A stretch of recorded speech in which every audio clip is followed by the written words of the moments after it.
Welcome, fellas. Kowalski's Corner, week 5 going down live. I'm sitting in for Tom, and we're sitting in with DeAndre and them today. Tom can't stay, but he's going to come in. He's going to gloat a little bit about his winnings and everything like that. So we're going to have Tom come on in. Come on, Tom. I'm bringing sexy back. The mother boys don't know how to act.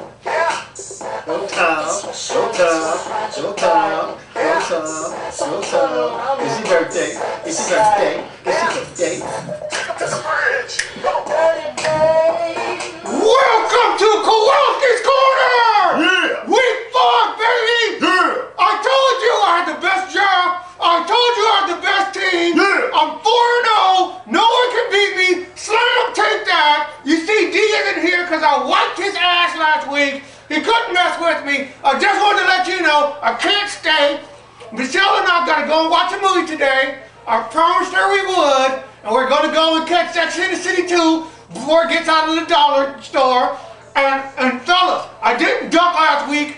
D and I couldn't get together because Michelle and I, we had to watch The Notebook for our 50th anniversary of watching the movie. It's been 50 times. We love it. It was fantastic. But it's Kowalski's Corner. I will see you guys next week. Yeah! I'm the best.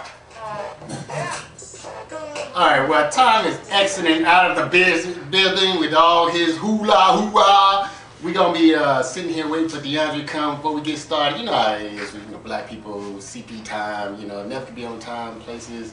Unfortunately, my brother suffers from that same syndrome. But we're going to have fun this week. We're going to diagnose, get into all the matchups and everything, and tell you what's going on and who's going to win. And we're going to have fun, fellas. Let's kick it off. The two bros in the house with no hoes. I'm just glad Tom left, though, because he was starting to get on my nerve with all that gloating bullshit. I almost slapped him a couple times. I say, everybody, week 5, we're excited about it. It's been a good 4 weeks. Tom is undefeated, all that crap. He had to come in and sit in for a second and talk. That was cool. I don't care if he needs to go to movies with his girl. That's understandable. Hey, but week 4 was great. We're not going to go through the winners and losers for week 4. Sorry about the Kowalski's Corners for week 3 and week 4. But week 5, we are back. Me and my bro today, we're going to go through this and we're going to go through the matchups for week 5. Tell you who's going to win and who's going to lose and why. So let's hit it. We're going to start off with the first matchup, which is my man Playmakers, who's undefeated. But I'm going to tell you right now, he's not going to stay undefeated. Nope. Week 5 will be his first loss. He is playing the Pig Farmers. Pig Farmers is coming in. I believe Frank Gore and Jamal Charles are going to have huge games. They got decent matchups. And Playmakers got Beanie Baby and Marion Needs a Barber going for him. They will be his downfall this week. He's not going to be able to do it. What do you think? I'm thinking the same thing. I'm thinking Jamal Charles, what's going to happen, they're going to get behind in that game against Indianapolis, and they're going to have to pass the ball out. So he's going to get a lot of touches in that game. Frank Gore's going to have a big game. It's going to be the running back deciding. And Beanie who? Yeah, exactly. Beanie Baby. That's what I'm talking about. 4-1, Playmakers. 4-1. Look, with them running backs, you're going to have to do something, Tom. That kid, it's not going to keep up all season long. Peyton and Reggie ain't going to be able to get your ass out the fire every single week. Congrats to what you've done so far. Let's move forward. The second game of the week is Slam. Let the boys be boys. Come on. Versus my man Cash. Cash got to win, man. Cash is like, he's trying to get back in it. He ain't messing around. He had Adrian Peterson, so you would think he'd be doing better this year already. But I'm going to tell you right now, Peterson has a bad matchup against the Jets. Slam has Steven Jackson going against Detroit. I think Steven might be able to do something for him. But I'm going to tell you right now, you heard me say it first. Sean Hill of the Detroit Lions will be the difference. He's going to win it for Cash. I love that matchup. I love Sean Hill this week. He's going to do it. Cash is going to win. Hey, you know what? I think Cash is going to win too, and partly because of some of the reasons that you mentioned. I think Sean Hill, which I almost picked up on free agency, is going to do a bang-up job in this game. He's going to score some points. He's got Adrian Peterson, Hakeem Nicks. They're on fire in New York throwing the ball, and they got a good passing matchup against one of the worst pass defenses in the league.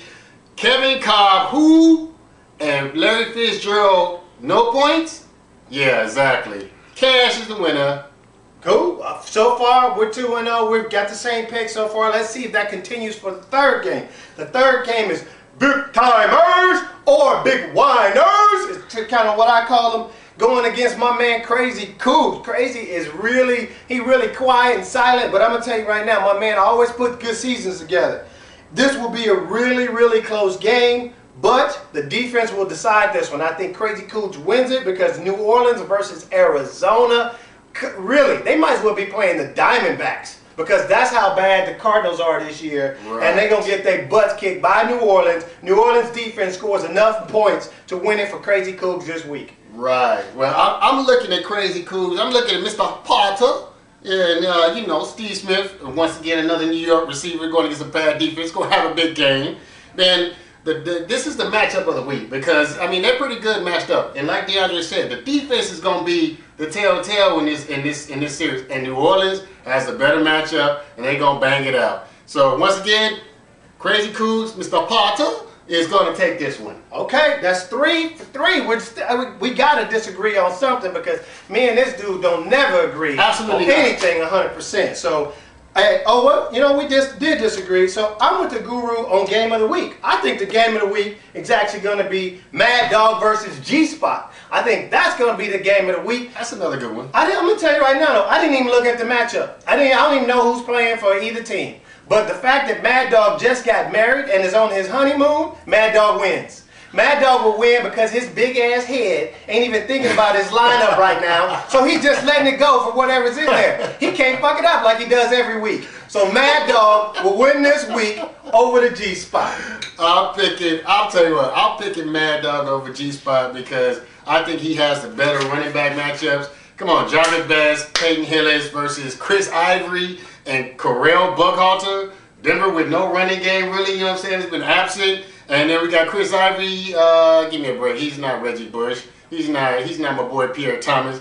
This game is also going to be a tight game, but I'm giving it to Mad Dog. You know, I ain't got no sympathy because you're on your honeymoon, but you know what? I'm just giving you because you got the running back matchup. That's it, brother. Okay, sounds good. So now we're 4 for 4 going into the 5th game. Is my man 6 Bird, or who I call Big Bird, against YUMV me. So Jay's been, you know, I know he was on vacation. He's back now. He put a little smack talk on the site, so it looks like that he's ready. I think this game actually is really close, and it comes down to a pick'em. If I had to really bet some money on this, this is a pick'em, and if I was forced, I got to go with YUMV me. And I'm giving Jay the edge just because he has Chris Johnson, and I think Chris Johnson's #1 pick will pull him out this week. The game is close. It's a pick'em. Chris Johnson makes the difference. YUMV me wins it. See, this is where we're going to differ just a tad bit because see, I'm picking Sixburg and I'm picking Tim. And the reason why I'm picking Tim is because, is because of the fact that Sean Green going against the Minnesota Vikings run defense. I don't think it's happening. LT's getting the bulk of the carries, and then so I think it comes down to that, and that's why he's going to take it. All right. Well, then we'll move to the last matchup, which we got our first disagreement. This will definitely be the second disagreement. Absolutely. Because it's me whooping on my brother's ass this week like I've done my whole life. This is the same shit. It's a rerun for me. I'm like, damn, I've seen this shit before. Because it's me kicking his ass like I normally do. He hate me, will kick his ass. I'm going to tell you right now, Bears defense is the difference. The guru gets it. He says it. I say it. It will happen. Chicago Bears bet against them.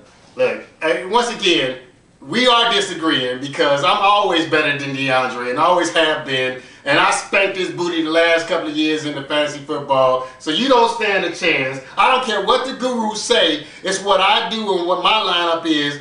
I'm taking this matchup just because of the fact that consistency will rule out over stupidity.